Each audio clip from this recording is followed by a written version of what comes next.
നിമിഷപ്രിയയുടെ മോചനം, അതുമായി ബന്ധപ്പെട്ട് കാന്തപുരം ഉസ്താദിന്റെ ഇടപെടൽ, ഈ വിഷയത്തിൽ സോഷ്യൽ മീഡിയകളും യൂട്യൂബ് ചാനലുകളും മറ്റും സജീവമാണ്. ഉസ്താദിന്റെ അനുയായികൾ ഉസ്താദിനെ പുകഴ്ത്തുന്ന, എതിരാളികൾ അദ്ദേഹത്തെ ഇകഴ്ത്തുന്നു അല്ലെങ്കിൽ വിമർശിക്കുന്നു. അതുപോലെ വർഗീയവാദികൾ അവസരത്തിനൊത്ത് പല രൂപത്തിൽ പല രീതിയിൽ ഒക്കെ ആകെ തമ്മിൽ തല്ലുകയും പലതും ചെയ്യുന്ന ഒരു സമയമാണ് ഈ സമയത്തിന്റെ വരട്ടെ. അത് ഇന്നലെ സംഭവിച്ചത് എല്ലാവർക്കും ഇങ്ങനെ തൽക്കാലത്തെ വധശിക്ഷ നീട്ടി. അപ്പൊ ഈ അവസരത്തിൽ രണ്ട് കാര്യങ്ങളെ നമ്മൾ പ്രത്യേകമായിട്ട് ഞാൻ ശ്രദ്ധിച്ചു. ഒന്ന്, സ്വാഭാവികമായിട്ടും ഒരു സ്വന്തം ഉസ്താദ് അല്ലെങ്കിൽ സ്വന്തമായിട്ട് വലിയ മഹാനായിട്ട് കാണുന്ന ഒരു ഉസ്താദിനെ പുകഴ്ത്തിയുള്ള അണികളുടെ, അതായത് എത്രത്തോളം പുകഴ്ത്തി, അതായത് ഇസ്രായേല്, ഇറാന്, അതുപോലെ അമേരിക്ക, ഈ വിഷയത്തിലൊക്കെ ഉസ്താദ് ഇടപെട്ടാൽ, വൃത്തികളുമായിട്ടുള്ള വിഷയം ഉസ്താദ് ഇടപെട്ടാൽ അത് തീരുന്നു വരെ അണികള് പലരും കമന്റുകളായിട്ട് പലരും അങ്ങനെ പറയുന്നുണ്ട്. അതൊരു അണികളുടെ എതിരാളികൾ പറയും ഉസ്താദ് അതിന് ഇടപെട്ട്, അങ്ങനെ പല രൂപത്തിലുള്ള കമന്റുകളൊക്കെ വരുന്നതിൽ ഒരു കാര്യം അധികം ആരും സംസാരിക്കുന്നില്ല. ചില ആളുകളൊക്കെ വിഷയം പറയുന്നുണ്ടെന്നാൽ അധികം അത്ര പ്രസക്തമായി പറയുന്നില്ല. ഒരു രണ്ട് കാര്യങ്ങൾ.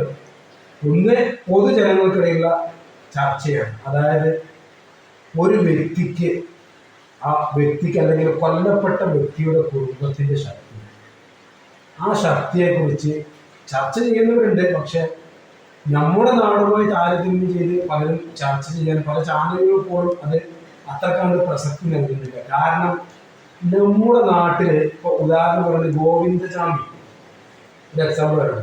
ഗോവിന്ദചാമിക്ക് വധശിക്ഷ വിധിച്ചു. അതിന്റെ അതായത് കൊല്ലപ്പെട്ട സൗമ്യയുടെ കുടുംബം അങ്ങേയറ്റം ആഗ്രഹിക്കുന്ന സംഭവമാണ്. പക്ഷെ അവർ അങ്ങേയറ്റം ആഗ്രഹിച്ചാലും രാഷ്ട്രപതി എന്ന ഒരാൾ വിചാരിച്ചാൽ ആ വധശിക്ഷ ഗോവിന്ദചാമിക്ക് ഒഴിവാക്കി കൊടുക്കാൻ സാധിക്കും.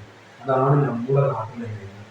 പക്ഷെ ആ നാട്ടിലല്ല, അവിടുത്തെ രാജാവിന്റെ രാജാവ് വിചാരിച്ചാലും ആ നാട്ടിലെ ആ കൊല്ലപ്പെട്ട വ്യക്തിയുടെ കുടുംബം അവർക്കാണ് ഏറ്റവും പാട്. അവരെ അനുമതി ഇല്ലാതെ വധശിക്ഷയിൽ ഒഴിവാക്കാൻ ഒരിക്കലും ആർക്കും സാധ്യമല്ല. അത് ചെറിയൊരു കാര്യമില്ല, വലിയൊരു കാര്യമില്ല.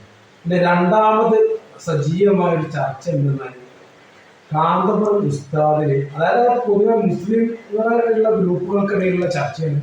മറ്റുള്ള ഗ്രൂപ്പുകൾക്ക് അതിനെ കുറിച്ച് വലിയ ധാരണ അറിവൊന്നും ഉണ്ടാവില്ല.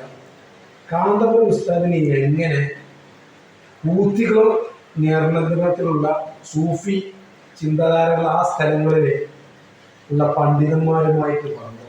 നമ്മുടെ നാട്ടിൽ പൊതുവെ ജനങ്ങൾക്കിടയിൽ അറിയപ്പെടുന്നത് കാന്തപുരം സുന്നി വിഭാഗം എന്നാണ്. അപ്പോൾ ഇവരെ ഈ പറയുന്ന ആളുകൾ ശരിക്കും ഷിയാക്കളാണ്. ഷിയാക്കളിലെ ഒരു വിഭാഗമാണെന്നാണ് പറയപ്പെടുന്നത്. കാരണം അവരുടെ ആചാരങ്ങളും ഇതൊക്കെ ഷിയാക്കളുടെ ആചാരങ്ങളാണ്. അത് പൊതുവെ അറിയപ്പെട്ടൊരു സംഭവമാണ്.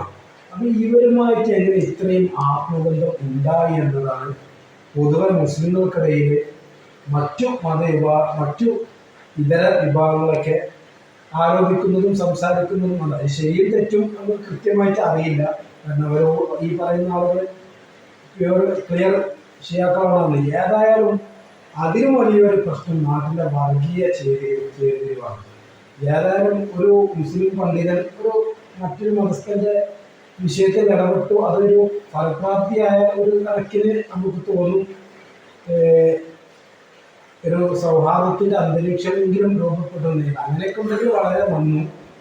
ഏതായാലും പരമാവധി സോഷ്യൽ മീഡിയകളിലൊക്കെ കമന്റ് ഇടുമ്പോഴൊക്കെ ശ്രദ്ധിക്കുക. വെറുതെ മതപരമായിട്ട് കുത്തി നോക്കുന്നതുമായ കമന്റുകൾ പരമാവധി ഒഴിവാക്കുക. വീഡിയോ ഇഷ്ടപ്പെട്ട ലൈക്ക്, ഷെയർ ചെയ്യുക, സബ്സ്ക്രൈബ് ചെയ്യുക.